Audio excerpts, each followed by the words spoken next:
Дуулал 10. Эзэн та яагаад тэртээ холзогсдог вэ? Бэрх цагт та яагаад нуугддаг вэ? Бардам зангаараа хорон санаат хүн зовж буй нэг нэгмшигдэг.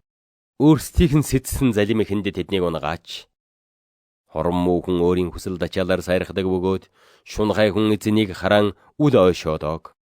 Хорон муухан бардам нүрээрээ хайдаггүй, түүний бодол бүхэнд бурхан байдаггүй. Түүний зам ямагт бат бих байдаг. Таны шийтгэлүүд өндөрт түүний хараанаас гадна билээ. Өөрийн бүхэд айснуудыг тэр доромжилдог юм.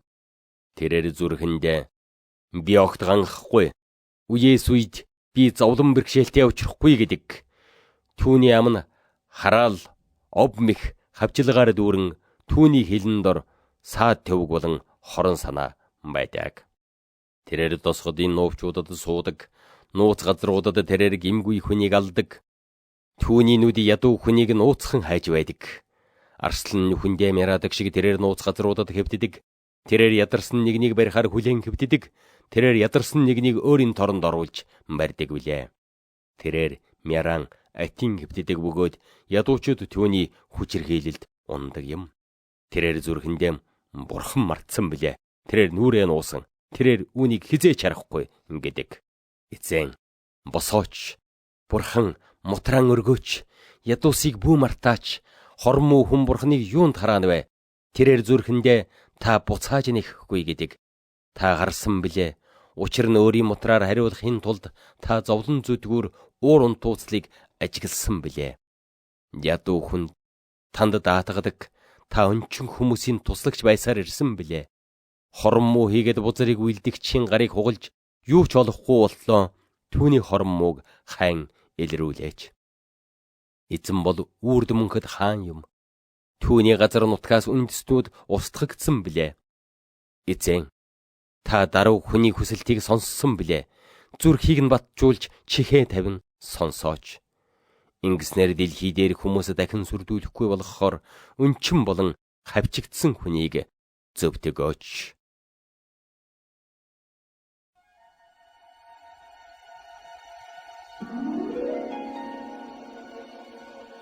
Эхлэл 10 дугаар бүлэг.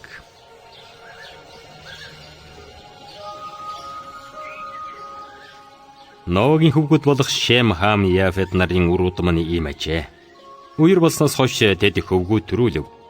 Яфетийн хөвгүүд нь Гомер, Магог, Мада, Яван, Тубал, Мешех, Терас нар болоо. Гомерийн хөвгүүд нь Ашкеназ, Рефат, Тогорма болоо. Яваны хөвгүүд нь Элеша, Таршиш, Киттим, Датаним болоо. Тэднээс өөрсдийн хэлээрээ өөрсдийн ургуудын дагуу улс үндэстнэрээ тус далайн эрэг орчмын газар нутгаар оршин сууж байжээ. Хамын хөвгүүд нь Куш, Мизраим, Пут, Канаан нар болоо. Кушийн хөвгүүд нь Себа, Хавила, Сапта, Рама, Саптека нар болоо. Рамагийн хөвгүүд нь Шеба, Дидан нар болоо.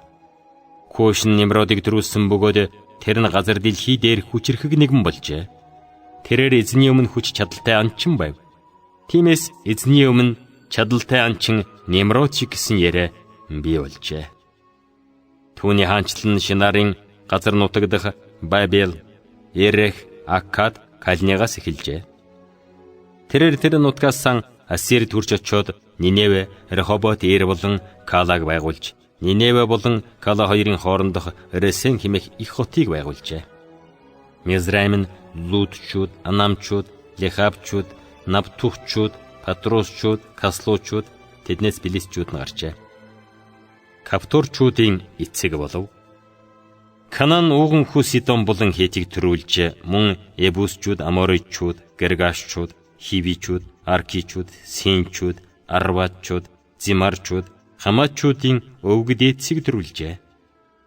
Үүний дараа Канааны ургууд өргөнөөр тархав. Канааны хил хязгаар Сидоноос эхлээд Герарыг дайран Газ хүртэл бас Содом, Гоморо, Адма, Зибоймыг өнгөрч Лаша хүртэл үргэлжилж байжээ. Эдгээр нь ургууд хил аялгуугаараа газар нутгаараа үндэс угсаагаараа Хамын үр удмынхан болоо. Шем нь Эберийн бүх үр удмын өвөг болон Яфетийн ах бөгөөд түүнд ч мөн хүүхдүүд төржээ. Хемийн хөвгүүд нь Элам, Ашур, Арпахшад, Луд, Арам нар болоо. Арамын хөвгүүд нь Үз, Хул, Гетер, Маш нар болоо. Арпахшад нь Шелаг төрүүлж, Шелан Эберийг төрүүлжээ. Эберт 2 хөвгүн төрсөн бөгөөд нэг нь дэлхий хуваагдах үед төрсөн учраас түүнд Пелег гэдэг нэр өгчээ. Пелегийн дүүгийн нэр нь Йоктан болоо. Йоктан Алмадад, Шелеб, Хазармавет, Ера, Хадорам, Узал, Дикла, Обал, Абимайл, Шеба, Офир, Хавила, Йобаб нарыг төрүүлсэн бөгөөд тэд цөм Йоктаны хөвгүүд болоо. Тэдний оршин суух газар нь Мешагаас эхлээд Сифар хүрэх замын зүүн талын уулс болно. Тэдгээр нь ургуудаараа хийл аялгуугаараа газар нутгаараа үндэснээрээ Шемийн үр удмынхан болоо. Тэдний угийн бичгүүдийнхэн дагуу улс үндэснээрээ Ноагийн ургууд юм. Эднээс үер болсноос хойш газар дэлхий дээр үндэстнүүд дарахжээ.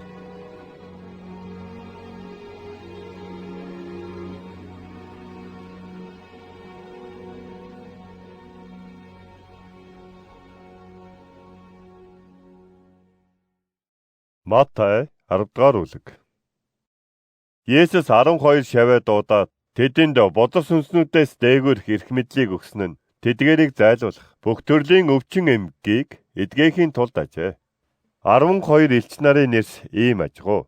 Петр гэгддэг Симоноос эхлээд түүний дүү Андрэ, Зебедийн хүү Яков, түүний дүү Йохан, Филипп, Бартоломей, Томас, Дадвар хураагч Матай, Алфан хүү Яков, Таддай, Канаан хүн Симон болон Есүсээс урвсан Искариотын Юдас нар үлээ.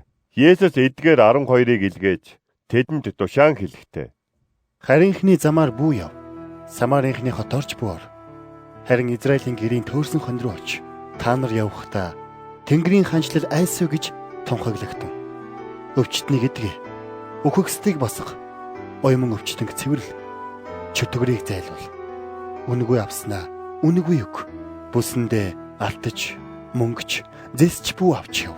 Аян замдаа богцож, хос дээлж, гуталж, таягч бүү ав. Учир нь ажилчин хоол хүнсээр хангагдах нь зохистой. Ямар ч хот тосгонд очисон тентхийн зохистой хүнийг олж мэдээд явдлаа тэндэ бай. Айлд орохдоо мэндийг нь мэд.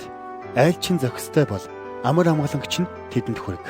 Харин зохисгүй бол амар амгаламж нь та нарт буцаж ирэг. Та нарыг эс хүлээн авахчийн, үгийг чинь үл сонсогчийн гэр, эсвэл хотоос нь гарахдаа хөлийнхөө тоосыг сэгсрэн унаг. Үннээр би та нарт хэлье. Шүүлтийн өдөр Содом ба Гомора нутг нь тэр хотоос илүү хүлцмээр байх болно. Харагтун, би та нарыг сүрэг чонон дундах хонь мэт илгээж байна. Тиймээс могой мэт ухаалаг, тагтай мэт гимгүү бай. Харин хүмүүсээс болгоомжл. Учир нь тэд та нарыг шүүхэд тушааж, синагогуудаа та нарыг ташуурдах болно. Та нар миний төлөө захирагч ба хаадын өмнө хүргэгдэж, тэдэнд болоод харийнханд гэрчлэл болно. Тэд та нарыг баривчлах үед яах вүлээ? Юу хэлэх вүлээ гэж санаа бүүзав. Хэлэх зүйл чинь тэр цагт та нарт өгөгдөнө. Яригч нь та нар бус. Та нарын дотор яригч эцгийн чинь сүнс юм. Ахын дүүгээ, эцэг нь хүүгээ үхэлд тушаа. Хүүхдүүд нь эцэгийнхээ эсрэг босож тэднийг үхэлд хүргэнэ. Миний нэрээс болж бүгд та нарыг үзэн ядна. Харин эцсээ хүртэл тиссэн нь аврагдах болно. Харин тэд та нарыг энэ хотод хавчвал өөр хот руу зогтцгаа. Үннээр би та нарт хэлье. Хүний хүүг ирэхээс нааш та нар Израилийн хотуудаар явж дуусгав. Шавин багшийн хаан боол нь эзнийхээ дээр байдаггүй. Шавин багшийн хаан адил боол нь эзнийхээ адил болох нь л хангалттай. Хэрэв тэд гэрийн тэргүүнийг Беэлзебул хэмээн нэрлсэн бол гэрийнхнийг нь түүнээс жилүүгээр хэлэх босов. Иймээс тэднээс бүү ээ. Ичлэгдэхгүй байхаар далдлагдсан, мэдэгдэхгүй байхаар нууцлагдсан юм гэж огт үгүй билээ. Харанхуйд та нарт юу хийснийг минь гэрэлд яар. Чихэнд чинь шивснийг минь дээвэр дээр тунхаглал. Махан биеийг хөнөөгчдөөс бүү ээ. Учир нь тэд сэтгэлийг хөнөөж үлж чадна. Харин махан бие болоод сэтгэлийг хоёулангийн там тусгаж чадах түүнээс айхтун. Хоёр бор шувууг задгай зоосоор худалдаг биш үү? Эцгийн чинь зөвшөөрлгүйгээр тэдний нэгэн ч газар тунахгүй. Та нарын толгой дээрх ширхэг үс чинь хүртэл бүгд тоологдсон. Иймээс бүү ээ. Та нар олон бор шуунаас ч ирэх мөнтэй.